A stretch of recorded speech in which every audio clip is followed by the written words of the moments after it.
Okay, thank you very much. This is big stuff. We appreciate you being here. Late last night and early today, at my direction, the United States Armed Forces conducted an extraordinary military operation in the capital of Venezuela. Overwhelming American military power, air, land, and sea, was used to launch a spectacular assault. And it was an assault like people have not seen since World War II. It was a force against a heavily fortified military fortress in the heart of Caracas to bring outlaw dictator Nicolas Maduro to justice. This was one of the most stunning, effective, and powerful displays of American military might and competence in American history. And if you think about it, we've done some other good ones, like the attack on Soleimani,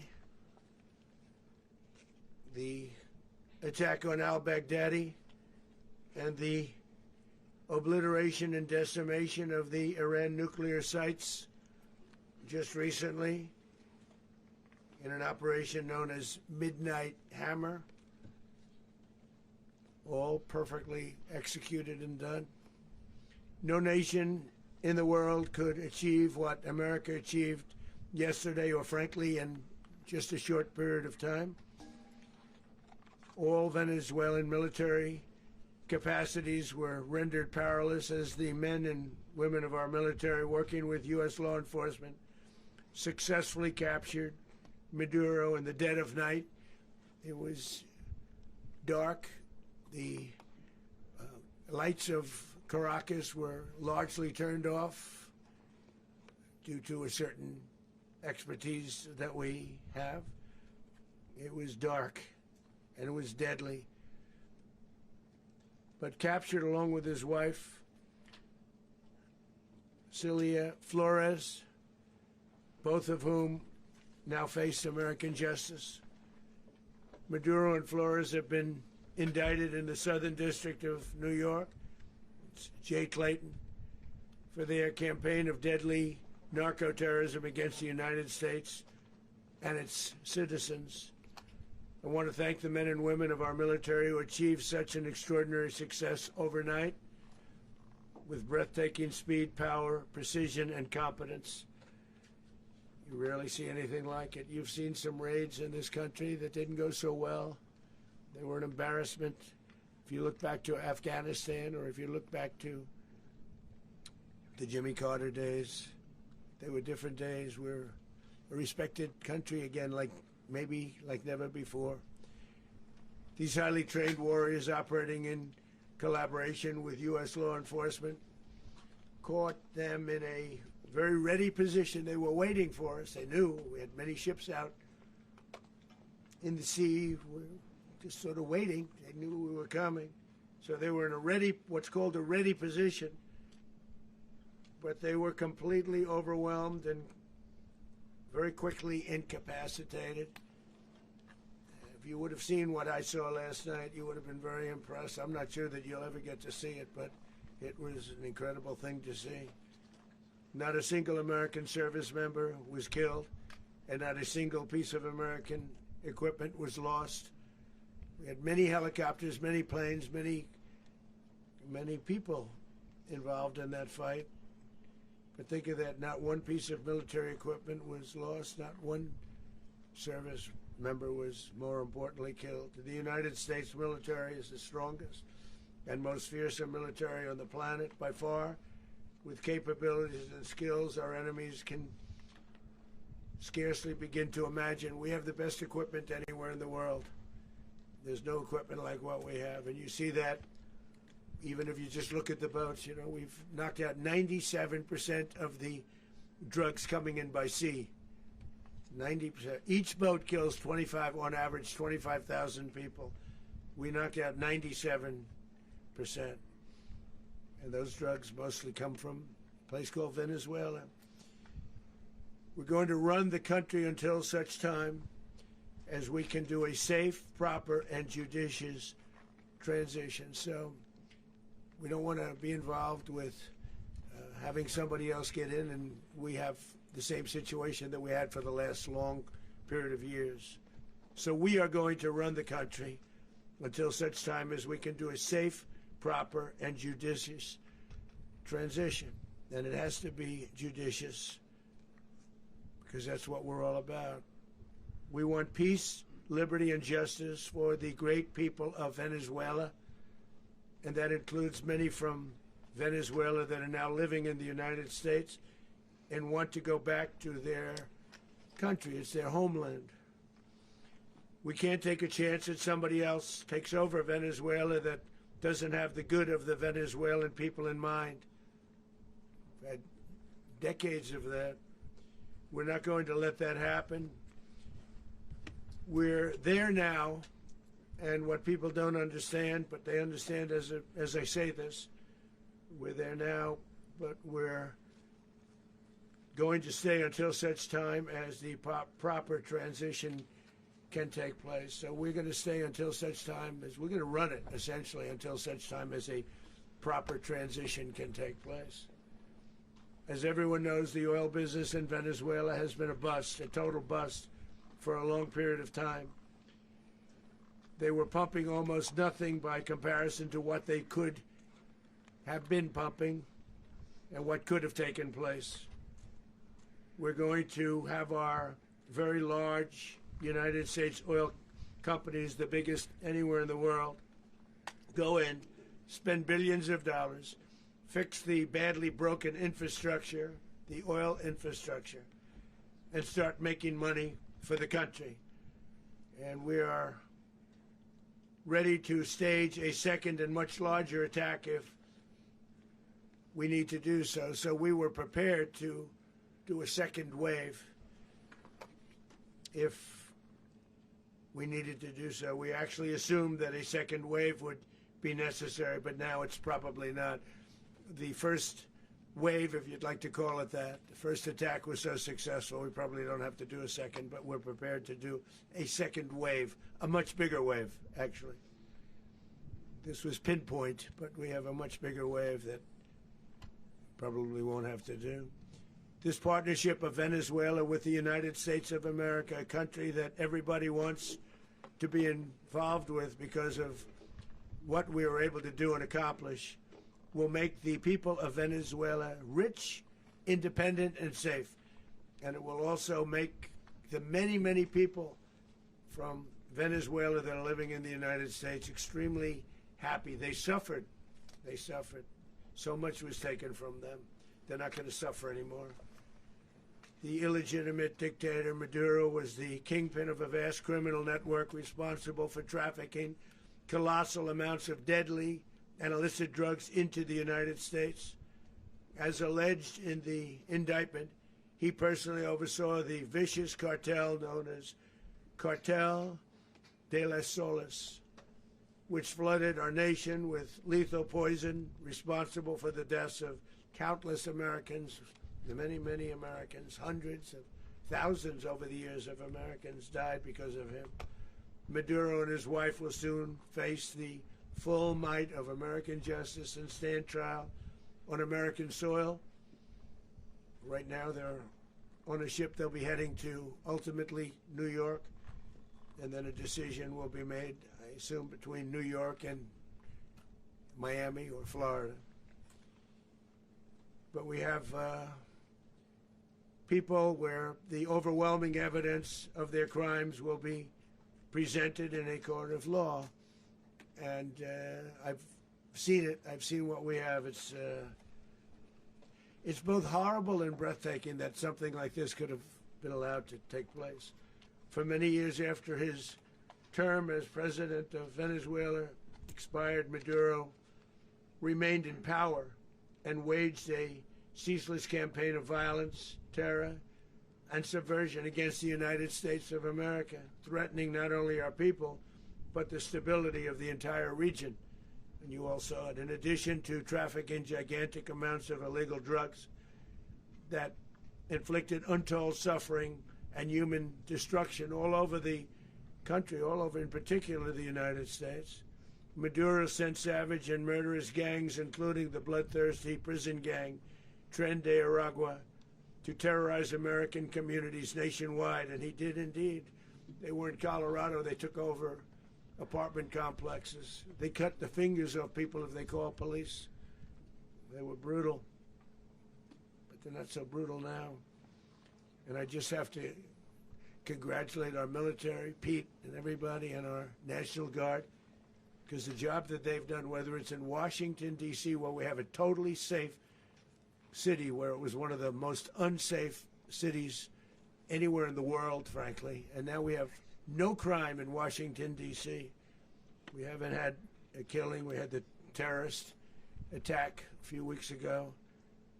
A little bit of a different kind of a threat, but we haven't had a killing in a long period of time, 6-7 months. We used to have two, on average, 2 a week in Washington, our capital. We don't have that anymore. The restaurants are opening. Everyone's happy.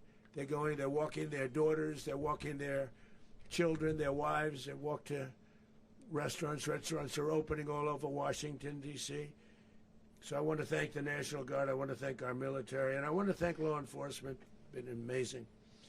And they should do it with more cities. We're doing it, as you know, and we're doing it in Memphis, Tennessee right now, and crime is down. We've just sort of started a few weeks ago, but crime is down now 77%. And the governor of Louisiana called, great person, and he wanted us to help him, as you know, in a certain very nice part of Louisiana. And we have done that. It was a rough section, and we have crime down. I understand it's down to almost nothing already after 2.5 weeks. New Orleans, it's down to almost nothing, and we've only been there for 2.5 weeks. Can't imagine why governors wouldn't want us to help. We also helped, as you know, in Chicago, and crime went down a little bit there. We did a very small help because we had no working ability with the governor. The governor was a disaster, and the mayor was a disaster, but it knocked down crime. But we're pulling out of there. When they need us, we'll know. You'll know. You'll be writing about it. And likewise, Los Angeles, where we saved Los Angeles early on, where the head of the police department made a statement that if the federal government didn't come in, we would have lost Los Angeles. That's long after the fires. That's when they had the riots in Los Angeles. We did a great job. Got no credit for it whatsoever, but that's okay. It doesn't matter. We don't need the credit. But we'll be pulling out when they need us. They'll call, or we'll go back if we have to. We'll go back. But we did a great job in various cities. But the place that we're very proud of is Washington, D.C., because it's our nation's capital. We took it from being a crime-ridden mess to being one of the safest cities in the country. But the gangs that they sent raped, tortured, and murdered American women and children. They were in all of the cities I mentioned, Tren de Aragua. And they were sent by Maduro to terrorize our people, and now Maduro will never again be able to threaten an American citizen or anybody from Venezuela. There will no longer be threats. For years I've highlighted the stories of those innocent Americans whose lives were so heartlessly robbed by this Venezuelan terrorist organization. Really one of the worst. One of the worst, they say the worst. Americans like 12-year-old Jocelyn Nungari from Houston. Beautiful Jocelyn Nungari, what happened to her?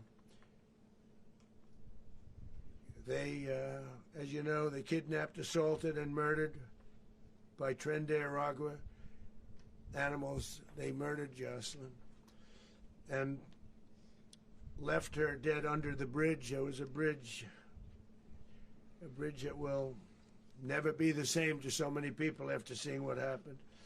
As I've said many times, the Maduro regime emptied out their prisons, sent their worst and most violent monsters into the United States to steal American lives.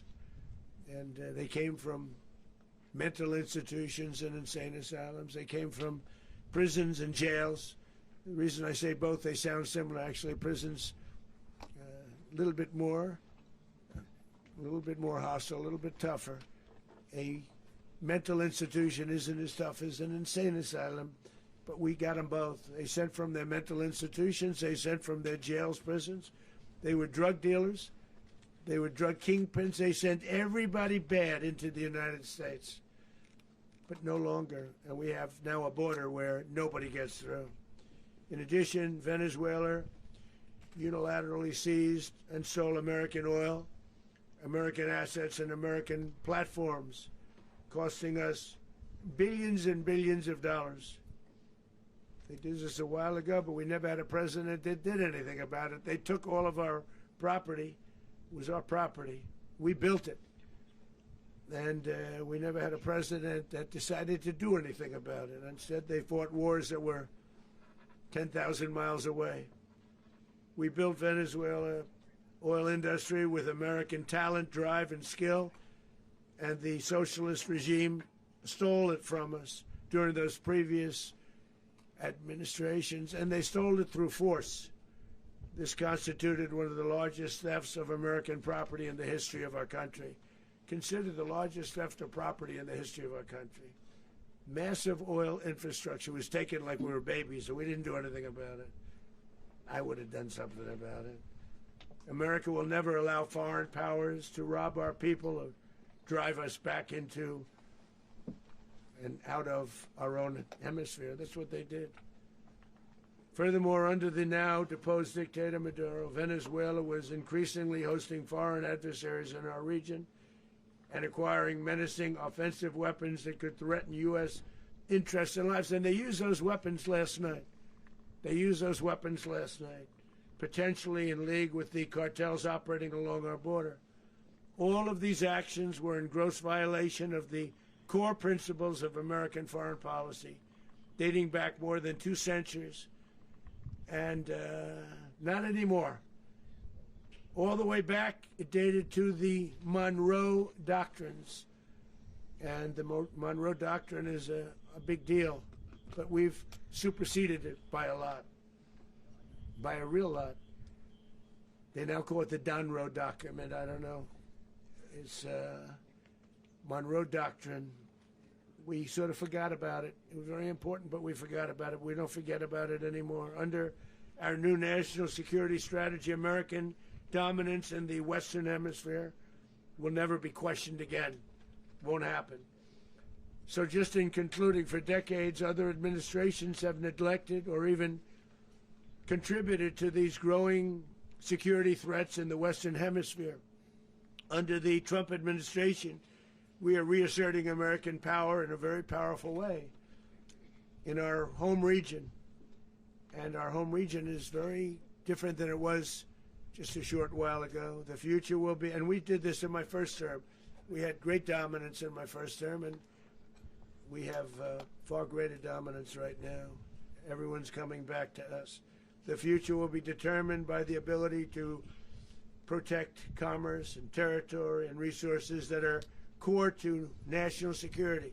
These are core to our national security. Just like tariffs are, they've made our country rich, and they've made our national security stronger than ever before. But these are the iron laws that have always determined global power, and we're going to keep it that way. We will secure our borders, we will stop the terrorists, we will crash the cartels, and we will defend our citizens against all threats, foreign and domestic. Other presidents may have lacked the courage or whatever to defend America, but I will never allow terrorists and criminals to operate with impunity against the United States. This extremely successful operation should serve as warning to anyone who would threaten American sovereignty or endanger American lives. Very importantly, the embargo on all Venezuelan oil remains in full effect. The American Armada remains poised in position, and the United States retains all military options until United States demands have been fully met and fully satisfied. All political and military figures in Venezuela should understand what happened to Maduro can happen to them, and it will happen to them if they aren't just, fair, even to their people. The dictator and terrorist, Maduro, is finally gone in Venezuela. People are free. They're free again. It's been a long time for them, but they're free. America is a safer nation. This morning, it's a prouder nation this morning because it didn't allow this horrible person and this country that was doing very bad things to us. It didn't allow it to happen. And the Western Hemisphere is right now a much safer place to be. So I want to thank everybody for being here. I want to thank General Raisin Kane. He's a fantastic man. I've worked with a lot of generals. I worked with some I didn't like. I worked with some I didn't respect. I worked with some that just weren't good.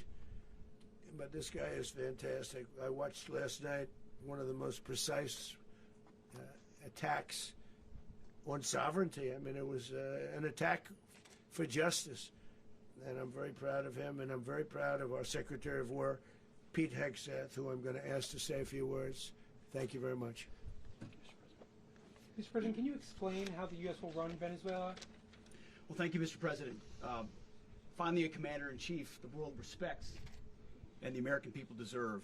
And as the President said, words can barely capture the bravery and the power and the precision of this historic operation. A massive joint military and law enforcement raid flawlessly executed by the greatest Americans our country has to offer. American warriors are second to none, the best in the world and the best of our country. What all of us witnessed last night was sheer guts and grit, gallantry and glory of the American warrior. I'm simply humbled by such men. And I tip my hat to our chairman, Dan Raisin Kane, and all those Americans who stood watch last night. Our warriors are the elite of America, and again, President Trump has your back. No other country on planet Earth, and it's not even close, could pull this kind of operation off. And no other president has ever shown this kind of leadership, courage, and resolve. The most powerful combination the world has ever seen. As the President said, our adversaries remain on notice. America can project our will anywhere, anytime. The coordination, the stealth, the lethality, the precision, the very long arm of American justice, all on full display in the middle of the night. Nicolas Maduro had his chance, just like Iran had their chance, until they didn't and until he didn't. He effed around, and he found out. President Trump is deadly serious about stopping the flow of gangs and violence to our country. Deadly serious about stopping the flow of drugs and poison to our people. Deadly serious about getting back the oil that was stolen from us. And deadly serious about reestablishing American deterrence and dominance in the Western Hemisphere. This is about the safety, security, freedom, and prosperity of the American people. This is America first. This is peace through strength. And the United States War Department is proud to help deliver it. Welcome to 2026, and under President Trump, America is back. I'd like to welcome now our chairman, Chairman Raisin Kane, to give a few more details about the operation. Mr. Chairman. Thank you, Mr. Secretary. Thank you, Mr. President, and good morning. Last night, on the order of the President of the United States and in support of a request from the Department of Justice, as the President said, the United States military conducted an apprehension mission in Caracas, Venezuela, to bring to justice two indicted persons, Nicolas and Cecilia Maduro.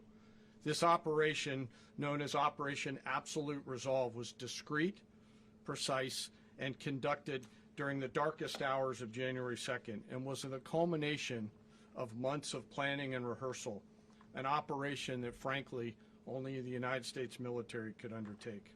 What I'd like to do this morning is talk to you through some of the preparation and the details without compromising any of our tactics, techniques, and procedures. There is always a chance that we'll be tasked to do this type of mission again.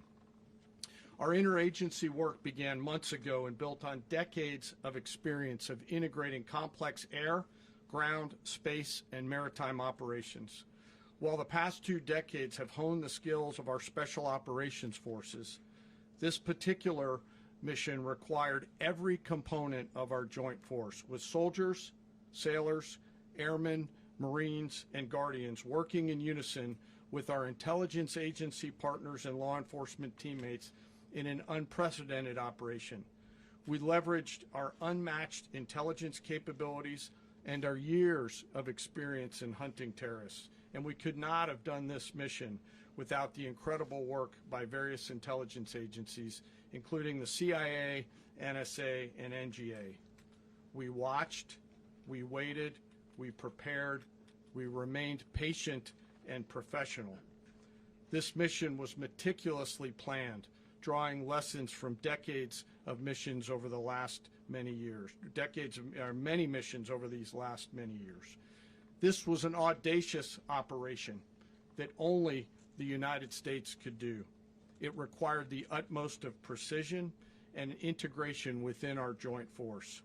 And the word integration does not explain the sheer complexity of such a mission.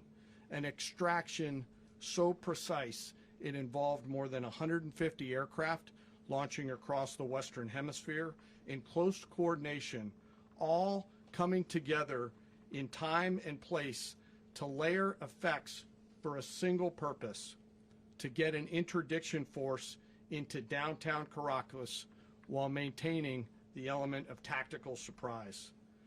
Failure of one component of this well-oiled machine would have endangered the entire mission, and failure is never an option for America's joint force.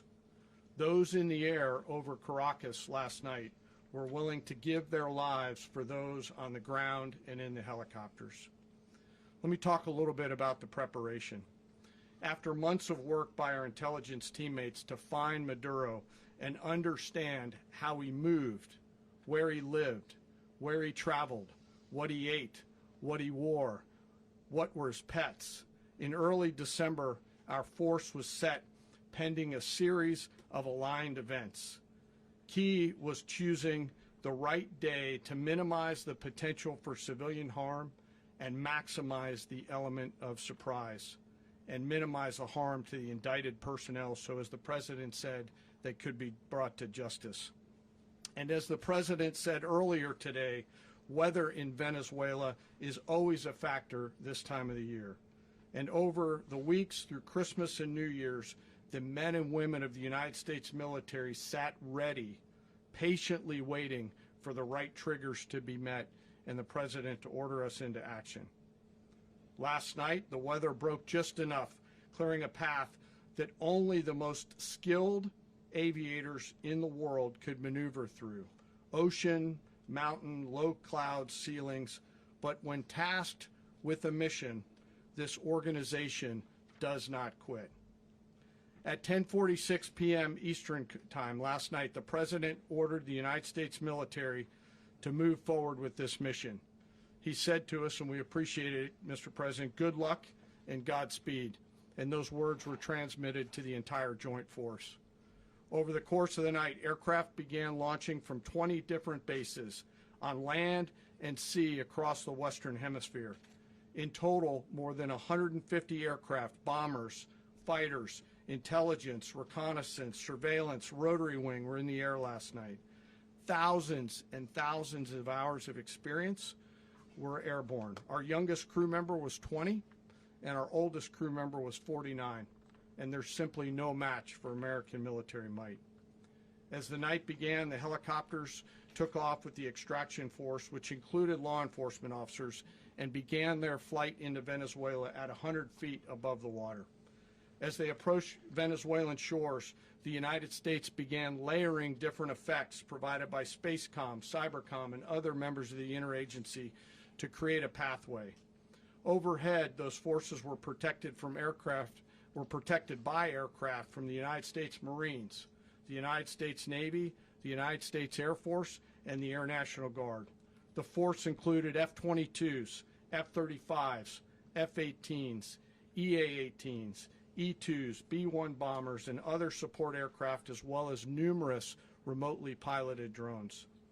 As the force began to approach Caracas, the Joint Air Component began dismantling and disabling the air defense systems in Venezuela, employing weapons to ensure the safe passage of the helicopters into the target area.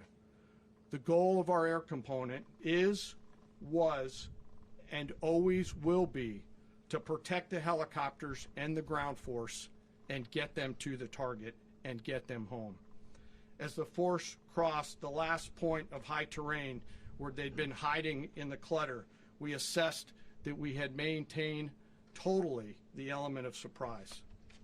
As the helicopter force ingressed towards the objective at low level, we arrived at Maduro's compound at 1:01 a.m. Eastern Standard Time, or 2:01 a.m. Caracas local time, and the apprehension force descended into Maduro's compound and moved with speed, precision, and discipline towards their objective, and isolated the area to ensure the safety and security of the ground force while apprehending the indicted persons. On arrival into the target area, the helicopters came under fire, and they replied with that fire with overwhelming force in self-defense. One of our aircraft was hit but remained flyable, and as the President said earlier today, all of our aircraft came home, and that aircraft remained flyable during the rest of the mission. As the operation unfolded at the compound, our air and ground intelligence teams provided real-time updates to the ground force, ensuring those forces could safely navigate the complex environment without unnecessary risk. The force remained protected by overhead tactical aviation. Maduro and his wife, both indicted, gave up and were taken into custody by the Department of Justice, assisted by our incredible U.S. military with professionalism and precision, with no loss of U.S. life. After securing the indicted persons, the force began to prep for departure. Helicopters were called in to exfiltrate the extraction force, while fighter aircraft and remotely piloted aircraft provided overhead coverage and suppressive fire. There were multiple self-defense engagements as the force began to withdraw out of Venezuela. The force successfully exfiltrated and returned to their afloat launch bases, and the force was over the water at 3:29 a.m. Eastern Standard Time with indicted persons on board. And both Maduro and his wife were embarked aboard the USS Iwo Jima. In closing, what we've witnessed today is a powerful demonstration of America's joint force. We think, we develop, we train, we rehearse, we debrief, we rehearse again and again, not to get it right, but to ensure that we cannot get it wrong. Our jobs are to integrate combat power so when the order comes, we can deliver overwhelming force at the time and the place of our choosing against any foe anywhere in the world. I am immensely proud today of our joint force and filled with gratitude to represent them here today. There is simply no mission too difficult for these incredible professionals and the families that stand by them and support them. As we stand here this morning, our forces remain in the region at a high state of readiness, prepared to project power, defend themselves, and our interests in the region. This operation is a testament to the dedication and unwavering commitment to justice and our resolve to hold accountable those who threaten peace and stability. In closing, I want to express my heartfelt gratitude to the brave men and women who executed this mission. Their courage and tireless commitment to our nation are what makes us strong. Thank you, Mr. Secretary, and thank you, Mr. President. Well, I don't have much to add to what you've heard now, other than the following points. Nicolas Maduro was indicted in 2020 in the United States. He is not the legitimate president of Venezuela. That's not just us saying it. The first Trump administration, the Biden administration, the second Trump administration, none of those three recognized him. He's not recognized by the European Union and multiple countries around the world. He is a fugitive of American justice with a $50 million reward, which I guess we saved $50 million. And We should make sure. yeah, exactly. But Don't let anybody claim it. Nobody deserves it but us. But I want to be clear about one thing. Nicolas Maduro had multiple opportunities to avoid this. He was provided multiple very, very, very generous offers and chose instead to act like a wild man, chose instead to play around. And the result is what we saw tonight. The other message here is the following. You have a guy, like many people around the world, they like to play games. You have a guy who decides he's going to invite Iran into his country, is going to, do the confiscation of American oil companies, is going to flood our country with gang members, is going to take Americans prisoner and try to hold them for hostage and trade them like he was able to do with the Biden administration. Basically likes to play games all this time and thinks nothing's going to happen. And I hope what people now understand is that we have a president. The 47th president of the United States is not a game player. When he tells you that he's going to do something, when he tells you he's going to address a problem, he means it. He actions it. I can tell you, I've watched this process now for 14, 15 years, been around it. Everybody talks, I'm going to do this, I'm going to do that. When I get there, we're going to do this, we're going to take. This is a president of action. Like, I don't understand yet how they haven't figured this out. And now, if you don't know, now you know. Because this is the way it's going to play out. And I think people need to understand that this is not a president that just talks and does letters and press conferences. And, if he says he's serious about something, he means it. And this is something that was a direct threat to the national interest of the United States, and the president addressed it. There's a president of peace, by the way. I told you what I just said earlier. This guy had multiple opportunities to find his way somewhere else and figure out another. He could have been living somewhere else right now very happy, but instead he wanted to play big boy. And so now, he's got other sets of problems on his hands. And but I think the message here should be for the world. Look, the president doesn't go out looking for people to pick fights with. He's not, generally wants to get along with everybody. We'll talk and meet with anybody, but don't play games. Don't play games with this president's in office, because it's not going to turn out well. And so I hope that, I guess that lesson was learned last night, and we hope it'll be instructive moving forward. Is that a message for Cuba? Mr. President. Mr. President. Mr. President. You said that the U.S. is going to run Venezuela, so who's in power right now? Well, we're going to be running it with a group, and we're going to make sure it's run properly. We're going to rebuild the oil infrastructure, which will cost billions of dollars. It'll be paid for by the oil companies directly. They will be reimbursed for what they're doing, but it's going to be paid. And we're going to get the oil flowing the way it should be. As you know, it was just a minor flow. It was actually a minor flow for what they have. But we're going to run it properly, and we're going to make sure the people of Venezuela are taken care of. We're going to make sure the people that were forced out of Venezuela by this thug are also taken care of. Mr. President. Mr. President, does the U.S. running the country mean that U.S. troops will be on the ground? How will that work? Well, they always say boots on the ground. So we're not afraid of boots on the ground if we have to have. We had boots on the ground last night at a very high level, actually. We're not afraid of it. We don't mind saying it. But we're going to make sure that that country is run properly. We're not doing this in vain. This is a very dangerous attack. This is an attack that could have gone very, very badly. Could have gone very badly. We could have lost a lot of people last night. We could have lost a lot of dignity. We could have lost a lot of equipment. The equipment is less important, but we could have lost a lot. And we're going to make sure that this is proper. We're there now. We're ready to go again if we have to. We're going to run the country right. It's going to be run very judiciously, very fairly. It's going to make a lot of money. We're going to give money to the people. We're going to reimburse people that were taken advantage of. We're going to take care of everybody. It's very important. We couldn't let them get away with it. They stole our oil. We built that whole industry there, and they just took it over like we were nothing. And we had a president that decided not to do anything about it. So we did something about it. We're late, but we did something about it. Yeah, please. Mr. President, can you explain the exact mechanism by which you're going to run the country? Are you going to designate a U.S. official to coordinate? It's Can you all just being unpack that? being done right now. We're designating people. We're talking to Who people. We're specifically? designating various people, and we're going to let you know who those people are. Mr. President. What's the group you mentioned that would run Venezuela? Well, it's largely going to be, for a period of time, the people that are standing right behind me.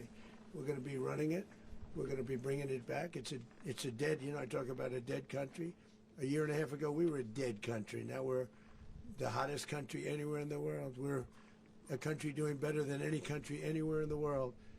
And it required leadership. Venezuela has a lot of bad people in there, a lot of bad people that shouldn't be leading. We're not going to take a chance that one of those people take over for Maduro. So you can look at, and others, we have fantastic people, including people in the military. So we're going to have a group of people running it until such time as it can be put back on track, make a lot of money for the people, and give people a great way of life, and also reimbursement for people in our country that were forced out of Venezuela. Mr. President, Rubio would be. you said earlier today that you weren't going to back Machado to come back and be the opposition leader in your Fox and Friends interview. And then you also mentioned the Vice President of Venezuela. Are you going to work with the Vice President of Venezuela, or how do you foresee the relationship Well, I going? understand she was just sworn in, but she was, as you know, picked by Maduro. So Marco's working on that directly. He just had a conversation with her, and she's essentially willing to do what we think is necessary to make Venezuela great again. Very simple. Mr. President, Colombian President Gustavo Petro, a couple weeks ago, he said he's got to watch his ass. And today, he said he's not concerned about anything happening to him in the aftermath of this operation. So, just what your message is Well, about he that. has cocaine mills. He has factories where he makes cocaine. And yeah, I think I stick by my first statement. He's making cocaine. They're sending it into the United States. So he does have to watch his ass. Mr. President, Mr. President, did you notify any members of Congress in advance? Marco, do you want to talk about that? Because you were involved in Sure. We call members of Congress immediately after. This was not the kind of mission that you can do congressional notification on. It was a trigger-based mission in which conditions had to be met night after night. We watched and monitored that for a number of days. So it's just simply not the kind of mission you can call people and say, hey, we may do this at some point in the next 15 days. But it's largely a law enforcement function. Remember, at the end of the day, at its core, this was an arrest of 2 indicted fugitives of American justice, and the Department of War supported the Department of Justice in that job. Now, there are broader policy implications here, but it's just not the kind of mission that you can pre-notify because it endangers the mission. Listen, if I can add one thing to that. Congress has a tendency to leak. This would not be good. If they leaked, General, I think it would have been maybe a very different result. But I have to say, they knew we were coming at some point, We had a lot of ships out there. They sort of knew we were coming. But Congress will leak, and we don't want leakage. Mr. President, You were one of the only people to watch this all play out live. What was Maduro doing when the U.S. forces entered what I assume would be his home? And also, was there any point where the U.S. was considering if Maduro pushed back or resisted killing Maduro? It could have happened. It could have happened. He was trying to get into a safe place. The safe place is all steel. And he wasn't able to make it to the door because our guys were so fast. They went through the opposition so fast. And there was a lot of opposition. People were wondering, do we get them by surprise? Sort of surprised, but they were waiting for something. It was a lot of opposition. There was a lot of gunfire. You saw some of it today. But he was trying to get to a safe place, which wasn't safe because we would have had the door blown up in about 47 seconds, they say on average, regardless of how thick the steel was. It was a very thick door. It was a very heavy door, but he was unable to get to that door. He made it to the door. He was unable to close it. So where's Maduro going to be? Go ahead, finish. Where is Maduro going to be in the time being right now? Do you know his exact Well, whereabouts? ultimately, in the near future, he's going to be brought to New York. And where is he going to be held? Where is he going to be held in New York? Do you know? That's going to be up to the officials that do these things. Mr. President, the U.S. has something of a mixed track record of ousting dictators without necessarily a plan for what comes afterwards. Not with Did me, that weigh on your decision Well, that's making? when we had different presidents, but with me, that's not true. With me, we've had a perfect track record of winning. We win a lot, and we win. If you look at Soleimani, you look at al-Baghdadi, you look at the Midnight Hammer. Midnight Hammer was incredible. Right now, you wouldn't have peace in the Middle East. We have essentially peace in the Middle East because of that. If we weren't successful with Midnight Hammer, you wouldn't have peace in the Middle East. So, with me, you've had a lot of victory. You've had only victories. You've had no losses. Yeah. Mr. President, can you? How long do you expect the U.S. to run Venezuela, and how soon do you want the Venezuelan people to hold elections? So I'd like to do it quickly, but it takes a period of time. We're rebuilding. We have to rebuild their whole infrastructure. Does The that reach infrastructure months, is rotted. years?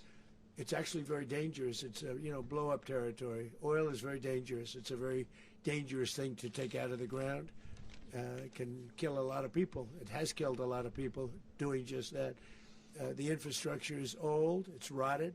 Much of it is stuff that we put there 25 years ago, and we're going to be replacing it. And we're going to take a lot of money out so that we can take care of the country. Are you saying that Secretary Rubio and Mr. President, China, Russia, and Iran have interests in Venezuela. How does this operation affect your relationships with them when it comes to the oil China and drugs? and Russia, Russia when we get things straightened out.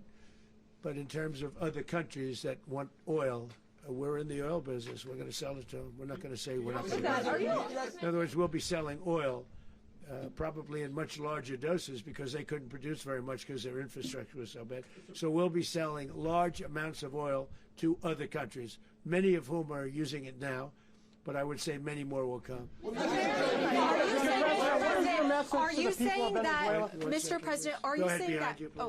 Mr. President, thank you. What is your message to the people of Venezuela today? Of course, the civilian population specifically, they have a lot of questions. What is your message to the people of Venezuela? That you're going to have peace, justice. You're going to have some of the riches that you should have had for a long period of time. It was stolen from you.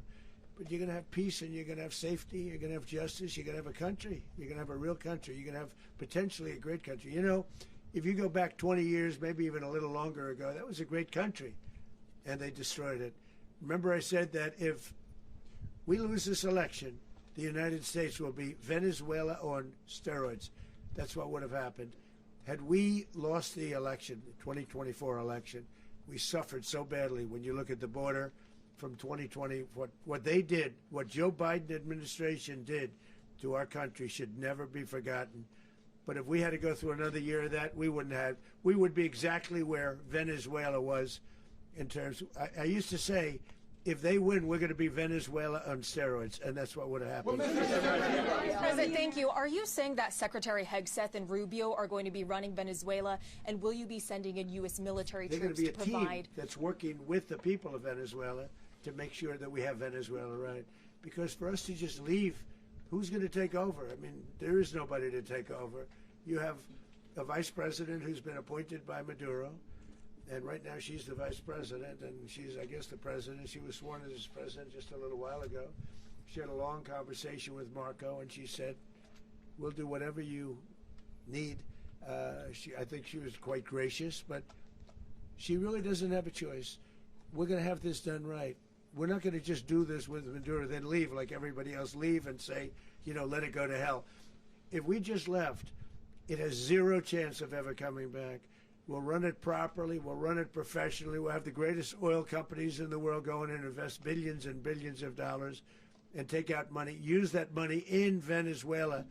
And the biggest beneficiary are going to be the people of Venezuela. And also, I can't stress this strongly enough, the people that got thrown out of Venezuela that are now in the United States, and frankly, some want to stay and some probably want to go back. Yeah. So, Mr. President, what is being done to protect Americans in the country, and were any of the detained Americans Well, right now they're very last protected night? because nobody's going to mess with us. They're very protected. The people of, and we let them know that you better not touch one of them.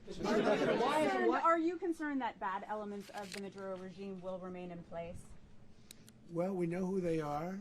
We're on them, and they're acting much differently now than they would have acted 2 days ago. And what can you Okay, say wait, about behind you, please. Mr. President, why is running a country in South America America first? Well, I think it is because we want to surround ourselves with good neighbors. We want to surround ourselves with stability. We want to surround ourselves with energy. We have tremendous energy in that country. It's very important that we protect it. We need that for ourselves. We need that for the world. And we want to make sure we can protect it. Mr. President, on oil? Yes, sir. Please, go ahead. Yeah, is there a message here for Cuba and Diaz-Canel? Well, Cuba's an interesting case. Cuba is, not doing very well right now. That system has not been a very good one for Cuba. The people there have suffered for many, many years. And I think Cuba is going to be something we'll end up talking about because Cuba is a failing nation right now, very badly failing nation. And we want to help the people. It's very similar in the sense that we want to help the people in Cuba, but we want to also help the people that were forced out of Cuba and living in this country. Do you want to say something about that, Marco, please? Well, I mean, I just gave you a statement a few minutes ago about, when the president speaks, you should take him seriously. So suffice it to say, Cuba is a disaster.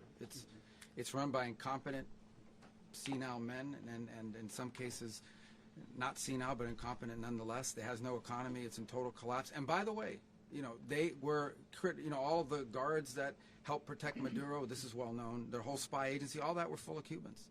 I mean, it's amazing. This poor island took over Venezuela in some cases. One of the biggest problems that Venezuelans have is they have to declare independence from Cuba. They tried to basically colonize it from a security standpoint. So, yeah, look, if I lived in Havana and I was in the government, I'd be concerned, at least a little bit. Are you cutting off the oil flow to Cuba from Venezuela? Well, the president already announced a week ago that anything that's sanctioned, it's sanctioned oil, it's not going to be allowed to get there. So that's an The answer is yes. Mr. President. Mr. President, is the U.S. aware of the location of opposition leader Machado, and have you been in contact with her? No, we haven't. No, we haven't. Mr. President, on Monday. I think it would be very tough for her to be the leader. She doesn't have the support within or the respect within the country. She's a very nice woman, but she doesn't have the respect. Mr. President, is it possible that the U.S. ends up administrating Venezuela for years? Well, it won't cost us anything because the money coming out of the ground is very substantial, so it's not going to cost us anything. So the U.S. isn't going to dedicate any money to... Well, we want safety there. We want to be surrounded by countries that aren't housing all of our enemies all over the world. That's what was happening, and you don't want to have that. But we're going to be rebuilding, and we're not spending money. The oil companies are going to go in. They're going to spend money. We're going to take back the oil that, frankly, we should have taken back a long time ago. A lot of money is coming out of the ground. We're going to get reimbursed for all of that. We're going to get reimbursed for everything that we spend. So it's going to be a very important. This is a very big evening that took place last night. We have to be surrounded by safe, secure countries, and we also have to have energy. Very important. We have to have energy that's real energy, not where they're getting 4% and 5% of the energy out of the ground. You take a look. It was such a disaster. So what's going to happen with Venezuela, I think, over the next period of a year is going to be a great thing, and the people of Venezuela will be the biggest beneficiaries. Mr. President, on Monday, U.S. military. Mr. President, thank you. What did you last speak to Maduro about when you spoke, and is the Well, US I don't want to get into the Venezuela? conversations, but I did have conversations with him, and I said, you got to surrender. And I actually thought he was pretty close to doing so, but now he wished he did, yeah. Mr. President, can you explain, you said that Maduro is responsible for drug trafficking. You recently pardoned the former president of Honduras who was convicted on many drug trafficking. Can you explain how these two situations are different? And would you ever pardon Maduro? I endorsed, as you know, the winning president, the man who won in Honduras. I endorsed the man who won in Chile. I endorsed the man who won in Argentina. And we are doing very well with that whole group. What the man that I pardoned was, if you could equate it to us, he was treated like the Biden administration treated a man named Trump. That didn't work out too well for them. This was a man who was persecuted very unfairly. He was the head of the country. He was persecuted very unfairly. And there are a number of them. And we felt that it was a very unfair situation that happened to him. He's also a party member of the man who won. So obviously the people liked what I did. And one of the reasons that was done is because of the fact that the party in power felt very strongly that that man was treated very badly. I studied it very quickly, and then I studied it in great detail. I went to a lot of the people standing behind me, and they felt that that man was persecuted and treated very badly. That's why I gave him a pardon. Mr. President, you referenced boots on the ground earlier. Can you just sort of button this up? Do you envision the U.S. military having a presence in Venezuela as the U.S. runs that country? No, we're going to have a presence in Venezuela as it pertains to oil, because we have to have, we're sending our expertise in. So you may need something, not very much. But no, we're going to be taking out a tremendous amount of wealth out of the ground, and that wealth is going to the people of Venezuela and people from outside of Venezuela that used to be in Venezuela. and it goes also to the United States of America in the form of reimbursement for the damages caused us by that country. So I want to thank you all very much. Thank you. Do you have one? Yes, please. You were so nice before. I'm going to give you the final question. Go Thank ahead. you, Mr. Unless it's a bad question, in It's which about case I'll Putin. go one more. It's about who? It's about Putin, if you want. About Putin. Well, Okay. that's always nice. You had a to talk phone. about Putin. You had a phone call with him Yeah. on Monday. Did he talk at all about Maduro? Did y'all talk about this? No, we didn't. And We then- never spoke about Maduro. Are you mad at him right now? I mean, there's this I'm not intelligence. thrilled with Putin. I'm not thrilled with Putin. He's killing too many people. There was that I intelligence. thought that would be so. I settled 8 1/4 war. You know what the 1/4 was? Thailand and Cambodia. I did it again. They broke out, and I did it in about 5 hours, and I settled it. I'm giving myself 1/4, so I'm up to now 8 1/4. In other words, I settled the war, but then they broke out. They had a pretty bad breakout over the last 4 days. I got them to go back to peace. So I only give 1/4. I thought the easiest one would be, one of the easier ones would be Russia, Ukraine. It's not. And they both have done some pretty bad things. And look, that's Biden's war. That's not my war. But I want to stop the lives. Did you see where last month, 30,000, it was 27,000 the month before. 30,000, mostly soldiers, were killed this last month. 30,000. I want to stop that. You know, I got NATO to pay 5% instead of the 2% that they weren't paying. They weren't paying 2, now they pay 5. And we send them a lot of munitions, we send them a lot of things, missiles and various other things, a lot. And they pay. The United States is not losing money. We're probably making money on that. It's the last thing I care about. I just want to stop all those people. We're losing 25, 30,000 human beings that come from 2 places that are very far away. But if I can stop, because it's something I've been pretty good at doing, deals, I guess. It's all a deal. Life is a big deal. But if I can stop that war and stop 30,000 young people, in addition to the fact that people are being killed in Kiev, people are being killed in other cities throughout, you know, a much smaller number, but they're being killed, viciously killed. So I'm not happy about it. I thought that would be something that would get solved. We have Mr. Witkoff here. I think that we're making progress, but that's a war that should have never happened. If I were president, it would have never happened. Putin says it. Everybody says it. If I were president, that would have never happened. But I inherited that war. That was Joe Biden, Zelensky, and Putin. I came into the situation, and it's a mess. And I will say this. I watched an operation last night that was so precise, that was so brilliant. I mean, it was incredible. If we had our people, like this general, and our people involved, that war would not have gone on very long, that I can tell you. You told me That war, to use an old term, that war has become a bloodbath, and we want it to get stopped. Thank you very much. Are you concerned a rogue Venezuelan general can take over the country? Can you talk about your conversation with the vice president?